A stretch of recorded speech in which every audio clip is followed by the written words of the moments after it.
Hello and welcome to Crypto Exposed. Wow. Now guys, look, you know that if you've been on my channel for a while now, I am not a hype channel. I do love XRP, but I'm not here to give you guys unrealistic figures or unrealistic expectations. So you know, when I'm doing this kind of news, it's realistic. It's stuff that I'm talking about, that I'm not here to just try and hype you guys up, get you all overexcited over potentially nothing. I'm giving you stuff that's the real deal. And David Schwartz was on a Twitter Spaces recently, and he gave us some real good information on his potential outlook and what he's thinking could happen in the foreseeable future. Okay, and look, he's not saying XRP outright, but it's quite clear that he created XRP, so of course he's going to be referring to that, okay? But he's basically talking about the world having two world reserve currencies, one of which being a digital asset or cryptocurrency, if you will. Either one, pick your choice. And it's very, very optimistic. It is. Now, I want to just give 3 caveats when I do this, okay? But when I do these caveats, I will give counterpoints to even the caveats, okay? Because look, I'm not always trying to just be like, I'm not going to say negative, because I don't think I'm ever negative, but I always try and be grounded within reality, right? But the thing is with this is, while I am going to give the caveats, I'm going to give counter arguments as to why the caveats don't necessarily have to be issues either, because this is very positive. It is very optimistic. Even I got really excited when I was seeing this information and listening to David Schwartz, right? So we're talking about, can there be 2 global reserve currencies, okay? First and foremost, David Schwartz said, yes, okay. I have transcribed what he said, not the whole thing, but I've got the majority of it so you get the general gist. And then there's some things that I'll add to it. So, okay, let's first and foremost give the caveats. The first caveat is, how long will it take, okay? Now, my counter to that is, he does say straight away, like, he's not saying that he thinks this is going to happen anytime soon, okay? He says, you know, this will take time. So, okay, cool. That's fine. Because as I've said before with all this stuff, I don't think this is the overnight stuff that's going to happen. And this is the thing why I always try to keep people grounded in reality. Okay, let's say it's not going to be an overnight thing. But the fact that this is even a possibility, isn't that just amazing? If XRP could become a global reserve currency? Like, would that still not be amazing if that was the case? So yes, maybe it may take years for this to come to fruition. But the fact that that's even a possibility, like, isn't that just mind-blowing? So yes, maybe it will take a while. But hey, you could potentially, as an XRP holder, you could be holding the next global reserve currency. Take that in, right? Now, 2, will it be XRP? That's the other thing that you've got to understand. As much as we are all here, obviously, as XRP holders, and we're hoping it's XRP, it doesn't necessarily guarantee that it's going to be XRP. Okay, that's just the truth of the matter. It could be Ethereum, it could be Bitcoin. That's possible. However, when you think about David Schwartz saying this, he's the creator of XRP. So of course he's going to be frontlining XRP to be the global reserve currency, right? And we already know how big Ripple are in the space. No, not just in the space. Ripple are a huge company, bar none. Like, there's no mistake in that at all. So if Ripple are obviously fighting to try and make this the reserve currency, and they're the ones who are having all the meetings with central banks and the like, well, wouldn't you think that XRP is going to be well positioned to become the global reserve currency over many other cryptos? I would say so. So that's my counter to that. And then 3, will it happen at all? So even again, when David Schwartz is discussing this, he does say, look, like, there's no guarantees, but this is his very optimistic scenario of it occurring in life, right? And so, yeah, there's no guarantee that this is going to happen. This is, David Schwartz explaining how he thinks things could go in a very successful outlook. But hey, look, the fact of the matter is this is a possibility. This is the thing that you've got to just grasp your mind around here. Like, the fact that a digital asset could become a global reserve currency, just the fact that there's the opportunity is incredible. And look, I'm just going to be honest with you. When I see everything that crypto is doing, I think it's pretty inevitable that it's going to go that way further down the line. I think it's very likely. That's just my opinion. And again, I'm not no fortune teller, so I can't make no guarantees. But I see everything that crypto is doing right now. And I genuinely mean this when I say I do just liken it to the internet. And when you think about the internet in the early stages, we didn't know where the internet was going to take us long term. We couldn't have imagined when we was first using the internet and you was using a dial-up connection and you had to have a phone line present and you couldn't use the phone while you was on the internet and you'd only be able to load up pages and it would take you like 4 hours to download one MP3 file for music. You couldn't imagine that we'd now be in a position, for example, where we can stream music in real time, or just like me now making this video to put onto the internet where the whole world can see and listen. We didn't think we'd be doing all these kinds of things with the internet. We wouldn't think we'd be constantly connected to the internet now. And it's just integrated into our everyday lives. So for me, even though we can't say it will 100% happen, my counter to that is I think it's likely. And the fact is, hey, let's just be thankful and optimistic about the fact that it could happen. Right? That's what I think. So, I'll quickly just show you where I've got this from in case you guys want to go and listen to it, because I've just transcribed this because I'm trying to avoid any type of copyright issues. So if you want to go on to it, you can either go to Digital Perspectives Twitter. If you don't know him, he's a very big XRP YouTuber, so I assume that you have. But if you want to go directly to the source, there's a guy called @801_XRP. He actually has the video where you can listen to David Schwartz actually speaking on this. If you want to hear it directly from his mouth, feel free to go onto his Twitter and you'll be able to watch the video there in one of his tweets, okay? So I've transcribed some of the discussion and I'm just going to quickly go through this and I'll give you my little breakdown on all this. So David Schwartz was asked, do you think there could be 2 global reserve currencies? And this is David Schwartz word for word at this point, okay? I do. And I think that could happen. I think that it's quite realistic that a lot of the world is just done with the dollar as the reserve currency. At the end, I think there's a lot of places that are willing to just try something else.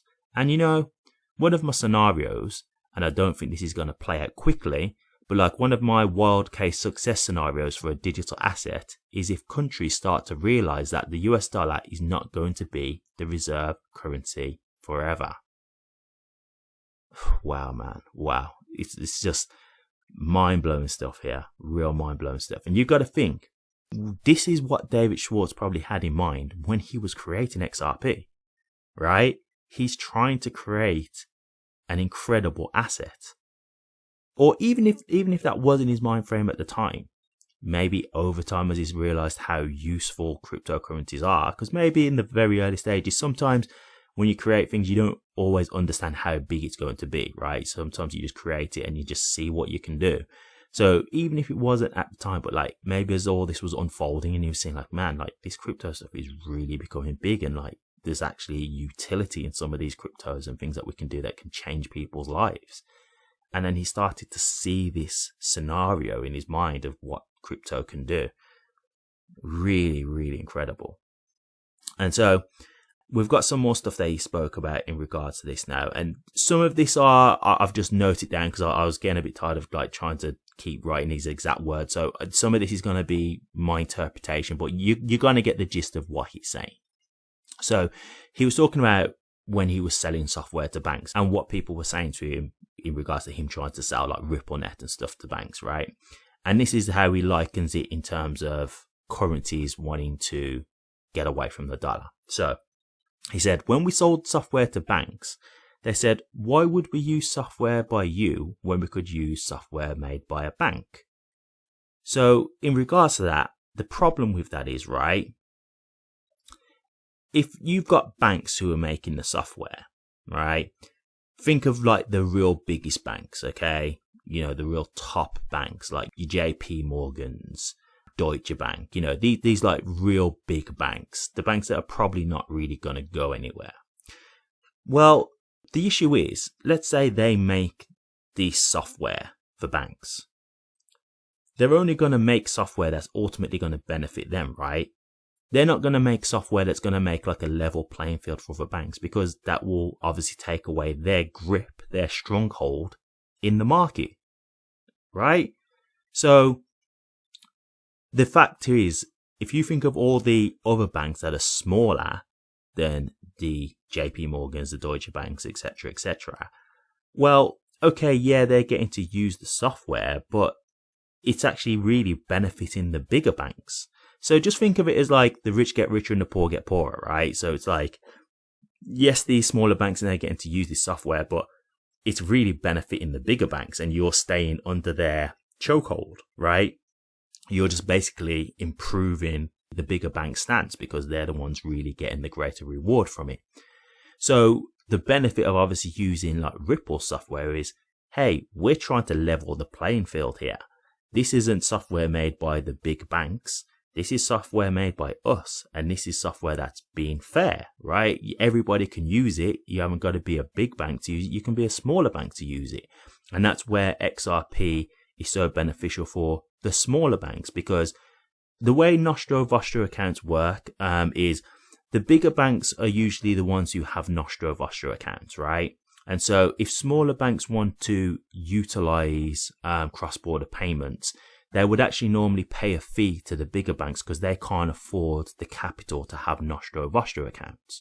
So the factor is that even when these cross-border payments are being done, the bigger banks are benefiting from it because they've got the capital to leave this money dormant in other accounts across the world.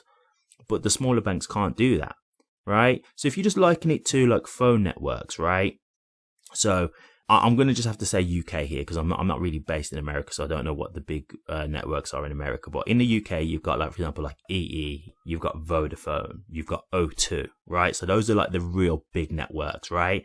And so then you might get like the smaller stores like Tesco who want to do their own phone services. But what they're doing is they're paying like EE for their network coverage. Right? So while, yes, they are getting a small piece of the pie, EE are ultimately benefiting from that too, because they're the ones getting a share of their profits.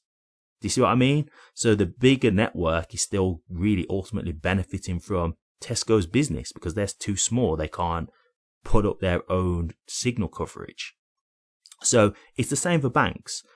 There's always some players who are the bigger players who are benefiting off of the smaller players, right? And so this is the same thing for the US dollar being the world reserve currency. What's happening is all these countries are using the US dollar, which is ultimately benefiting America, right? Because their currency is being utilized the most. So clearly they're going to be the ones who benefit from it the most, right? And so you've got to think of all these countries, right? Every country would want their country to be the world reserve currency, right? They would all want their own country to be the world reserve currency, of course, because it basically means power and it's going to benefit them. So who wouldn't want their country to have the world reserve currency? But the fact of the matter is, some countries are just not big enough or powerful enough for them to have a currency become the world reserve currency. It's just not going to happen. And so what David Schwartz is saying is, what they may feel is, rather than them saying, okay, we clearly are not going to be a world reserve currency. Our currency is never going to become a world reserve currency. But I don't want to keep using the dollar and helping America keep getting big. So I would much rather have a decentralized digital asset where no one is going to benefit from it. If our country can't benefit from this and become a big player in the space, then I don't want anyone to become a big player in the space from utilizing this currency. And so they use a decentralized cryptocurrency which then levels out the playing field because they can all use this and no one is going to benefit from it. It makes sense. It really does. It really does make sense. I completely understand this, and I don't think what he's saying is unrealistic. I really don't. When I was listening to this, I was getting really excited. I was. Now, the one thing I will say, as I said before, is we don't know how long this could take. So I don't want to, get anybody thinking that, hey, within the next few months, this is going to happen. I don't think that's going to be the case. This could take years to come through. But just the idea of it, man, because I don't know if I told you guys this before, but I don't think I ever want to sell all of my XRP. Okay. Even if I know I would want to buy some back in at a higher price, even if I was willing to buy back in later on, I just don't think I want to sell all of my XRP. I think there's some that I just want to keep as we'll just see what happens with it. We'll just see if, for example, this kind of thing happens with it becoming a global currency. We'll see what kind of market share they get when they do global cross-border payments with, the bigger banks and stuff like that. We'll see what happens when CBDCs come through and the central banks are utilizing XRP for it. There's just a certain amount that I want to keep as let's just see what happens and where it can go. And this is why I always felt like that, because I had these kind of things in my head as to where XRP could go long term. And this is why, even though, yes, it is frustrating seeing the current price action, I said it to you guys before, I'm not selling my XRP. I'm not just here giving up on it, because I always have felt long term XRP has unlimited potential in my eyes. I really can't, I don't even know if I can fathom how far it can go. And when I'm seeing David Schwartz speaking all this, I'm like, wow. He's really got this idea locked down. You can tell he's thought about this clearly. Now, one other thing I'll just quickly say, because one of the questions that came into this when he was talking about how the nations would go with the digital asset being a global reserve currency, the question come after that was, the money question is, how do you get everybody to agree? David Schwartz said, geopolitical rivals might agree if they can replace the US dollar, an old boss, with a new boss. If the choice is no boss, and that happens to make a bunch of cryptocurrency holders rich, I don't think they're going to see that as too much of a minus. Oh boy, man, if that don't get you excited, I don't know what will. I really don't. So, look, as I say, he's clearly speaking in realistic terms. He's not saying it's going to be XRP, because the truth is, it's no guarantee it's going to be XRP. That's not a guarantee. But we all know David Schwartz is the creator, or one of the creators of XRP. So obviously he's going to be referring to XRP. And obviously he's going to be trying his best to position XRP to be the reserve currency. And if you just want one other factor to give you peace of mind about that, I'll show you just one quick other thing, right? So this is Ripple's website, okay? And this is a blog from February the 28th, 2017, okay? I'm not going to read the whole thing because I'm not here really to do that. I just want to get one thing for you guys to see, just so you can see way back when this looks like it was something that was on their mind. Right, here we go. This is the very end of a blog on Ripple's website, okay? With 2017 now well underway, we remain hard at work, focused on adding exciting new features to the RCL and further improving the performance, stability, and quality of the Ripple open source codebase. Most importantly, we remain more committed than ever to the simple goal of making XRP the world's reserve digital currency. Mind blown. Mind blown. Man, I think this is probably one of my most exciting XRP videos that I've done today. I don't think I've been as excited for XRP as I have seen all this. And even though it could take years, yes, that's true. But guys, do you see what's being said here? Do you understand how big that is? It's absolutely incredible. It really is. So there's some news for you guys. As I've said before, I'm not a hype channel, so this isn't me trying to, come in trying to just give you guys any kind of unrealistic stuff. This is straight from David Schwartz's mouth. This is all information that he's given. You can watch the video if you want to see. And I agree with what he said. I do. I've got no arguments. I've got no pushback. I think everything that he said was very grounded and realistic. It was. This wasn't just hype. This was completely reasonable. And I think it's something that's very possible also. So guys, plenty to be excited about here. That may take time, but the fact that it's a possibility, I don't know, that for me, that's really exciting. And it just shows you how far XRP's potential could be. It really does. So what do you guys think? XRP, the global world reserve currency. Do you think this is going to happen? Do you think it could happen anytime soon? Do you think it's going to happen within like a year or so? Or do you think it may take longer? Or do you not agree with this at all? Do you think that this is just not something that's realistic and you just don't think is likely? Or do you maybe think it's going to be a different cryptocurrency that would be the global reserve currency? Let me know your thoughts, guys. I'd be interested to hear. Thank you very much for watching this. If you did like it, please remember to drop a comment, like, and subscribe. But until next time, take care.